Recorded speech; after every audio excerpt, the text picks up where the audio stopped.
Ladies and gentlemen, welcome back to the channel and yet another album review. This is now my fifth album review in a row. I am sorry that it has gotten to that point. I promise I'm not, gonna become just a generic album review channel where I just churn out reviews. I've actually been planning and writing several much longer commentary videos about specific topics and specific country singers, but obviously I've not had the time to get around to making them because those videos do take much longer to plan and to produce.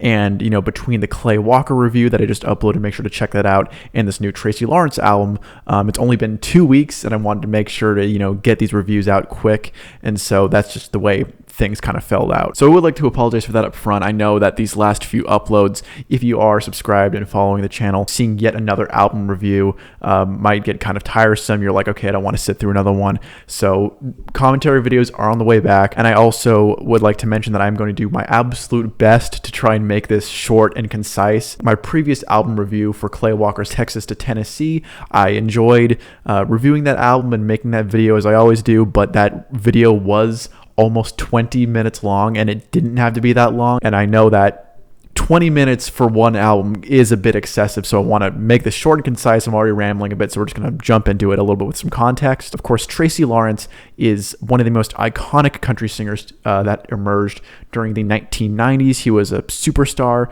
had a couple albums go double platinum, several albums that were certified platinum and gold. He's had 8 number one hits, basically on the same level as George Strait and Alan Jackson and Randy Travis even at the time. And over the past couple of years, he has kept very busy. He released an album called Made in America that came out in 2019, and then he announced earlier this year that he would be releasing 3 different projects called the Hindsight 2020 series, which is a bit of an unfortunate naming because it's 2021, it's not 2020. But the first album already came out, I believe, back in April. It was called Hindsight 2020 Volume 1, and it was called Stairway to Heaven, Highway to Hell. I already reviewed it, so make sure to go watch that review if you haven't. And I really enjoyed it. There were some great songs on there. And in that review, I sort of lamented that Tracy Lawrence, despite how popular he was for 15 years in the country music industry, starting from the very early 90s into the mid 2000s, his album release really was not getting that much press. And you can even compare that to the likes of Alan Jackson or Travis Tritt, who were getting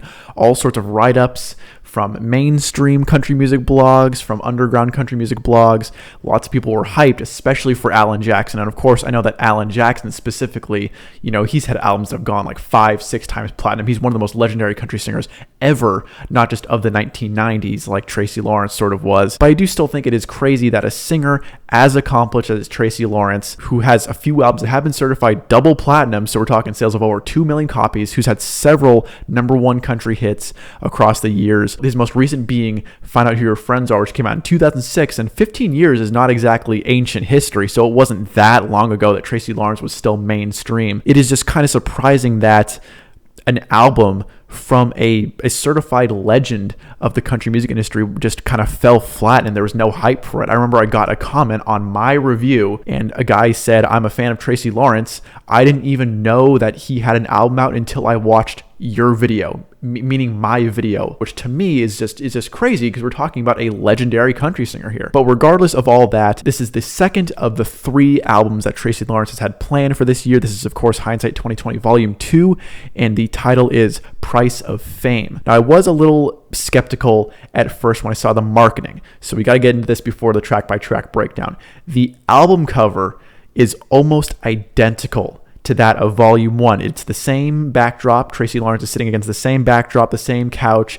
The only difference is that instead of looking out to the side, he's looking directly to the camera. He's wearing the same outfit, and the font has been rearranged and restructured. But other than that, it's basically the exact same album cover, which in my opinion is a very, very poor marketing strategy. It's really disappointing because I think that, yes, these 2 albums are part of a 3-part series, and so they are sort of, tied together in that way. But if they're 2 separate albums, you should at least make them aesthetically more distinct. And I was also a bit disappointed looking at the track list because of the 12 tracks on this album, 6 of the 12 tracks are re-recordings of Tracy Lawrence hits from the past. And why is this a problem? Well, to me, I'm actually not a fan of when artists re-record stuff. I really am not, especially of hit songs. It's like if that song is a hit if that song is legendary, you don't need to revamp it or revitalize it or anything like that. For example, I did not like the Brooks and Dunn reboot album that came out a couple years ago, even though it was kind of a duets album with, modern country stars. And of course, people love the version that they did with Luke Combs for Brand New Man and My Next Broken Heart with John Party. And, that's all cool and well and good. And it is cool to hear modern country singers singing these old songs, but I just, again, on principle, I just don't think artists need to re-record stuff, because most of the time it does not sound as good as the original, so it's almost like a waste of time. Another reason why I really don't like it in this case for Tracy Lawrence is because just a few years ago he did the same thing as Brooks and Dunn. Actually, he had a re-recordings album, a duets album with modern country artists. I can't remember what it was called, but it was released in 2017. I'll have the album cover on the screen. I've talked about it before, and several of the songs that he re-records on this track list for this album, he did as duets just a few years ago. So it's like, how many versions of some of these songs are we going to have to hear now? So to me, it seems a bit ridiculous to say, hey, I'm coming out with yet another new album, but half the track list are re-recordings of hits from the past. So to me, I think that is kind of disappointing, especially when Volume 1 had so many excellent songs on it that were new, or were songs that had been recorded a while ago but weren't hits yet or weren't like fully polished yet. It was mostly original material, brand new material on that album. So for most of this album to not be brand new material, that's disappointing. So of the 12 tracks, only 4 of them are brand new. And then one of the songs, Jealousy, was recorded on The Singer, which was an album that came out in 2011.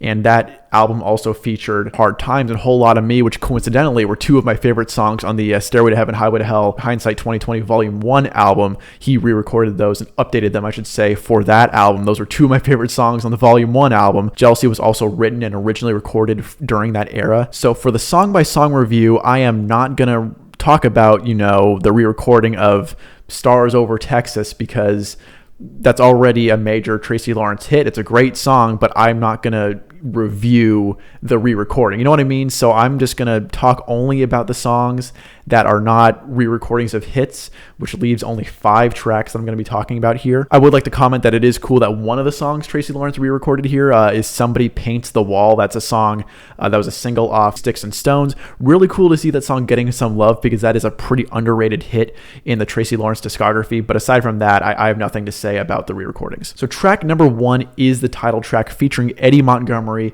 one half of Montgomery Gentry and the younger brother of John Michael Montgomery. And I love this song. It is excellent, fantastic song, 9.5 out of 10. So right out of the gate, one of my favorite Tracy Lawrence songs that he's released recently. When the music video originally dropped, I wanted to do a reaction, but it didn't come to fruition. I just figured, I'll wait for the album to drop. But yeah, this is an awesome song. Definitely has a fantastic chorus, very catchy. It's got a bit of like a late 1990s, early 2000s country feel. And lyrically, this song is interesting in my opinion, because this is not a song topic that you hear about a lot, which is country singers, especially older country stars, sort of lamenting the lifestyle of fame. We do have a few songs in country music about, life on the road and that sort of thing. But to hear a country artist sort of lamenting being famous, or talking about the lifestyle changes and the prices you pay that come with devoting your lifestyle to being on the road and performing music, that's actually kind of refreshing. And it would be cool to see more country artists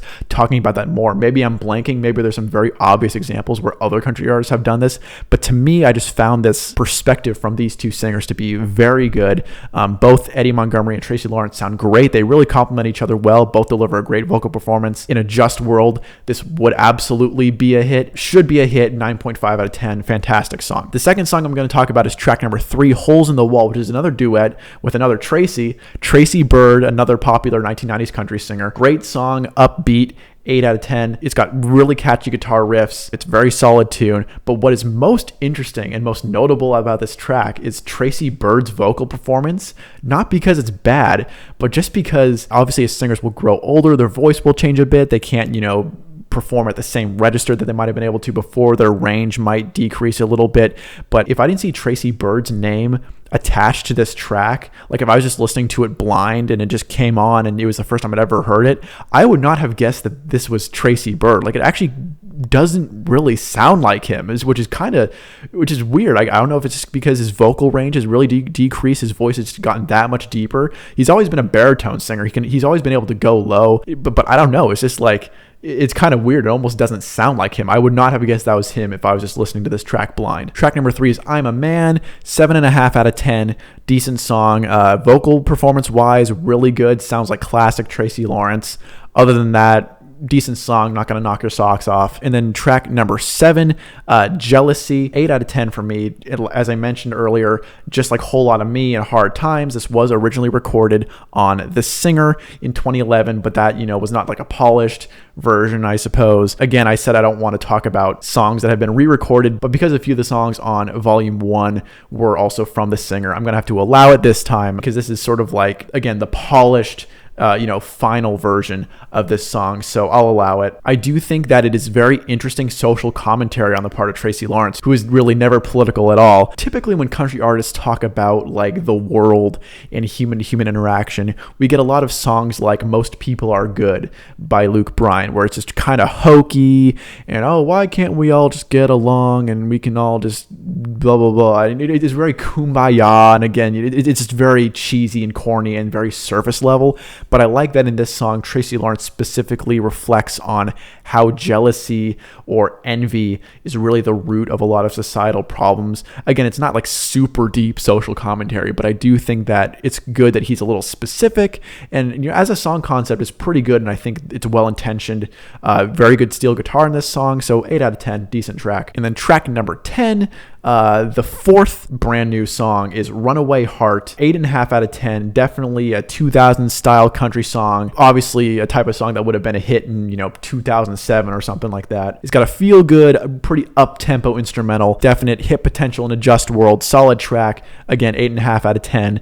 Not a whole ton to say about it, but that is it as far as the songs I'm going to specifically talk about. As I mentioned, 6 of the 12 tracks are re-recordings of Tracy Lawrence hits from the past, and on top of that, 2 of the songs are duplicates at the very end. Track 11 is an acoustic performance of Jealousy, so I'm not going to review that because I already talked about the song. And then track number 12 is an acoustic version of You Find Out Who Your Friends Are, which was also re-recorded.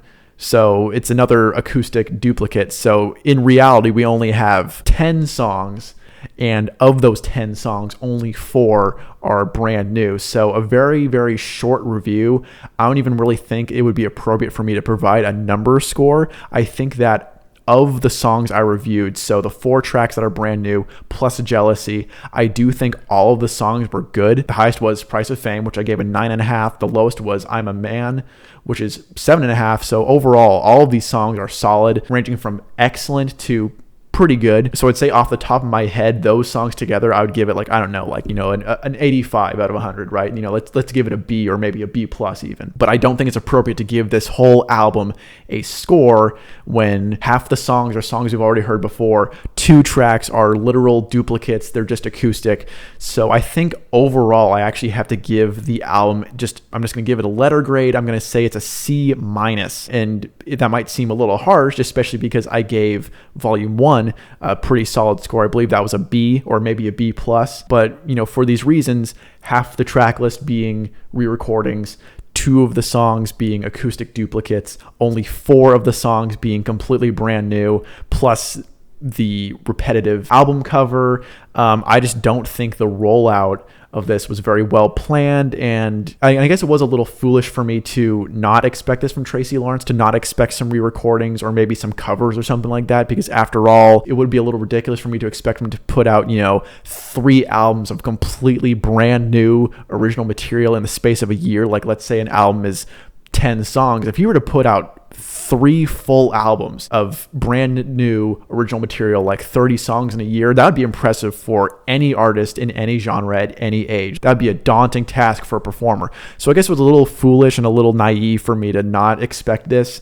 But again, I was a little let down when I saw that a lot of these tracks are re-recordings. That's just a bit disappointing. So overall, I'm going to give this a C minus. We will see what Tracy Lawrence does with Volume 3 of this Hindsight 2020 series. Please let me know in the comments what you guys thought of this. Make sure to like this video and subscribe to the channel for more. I promise I'll get back to doing commentary videos at some point. I really have a lot of good ideas and I want to get fleshed out and get to producing. So again, make sure to like this video, subscribe, let me know what you thought of this album in the comment section, and I will see you guys next time.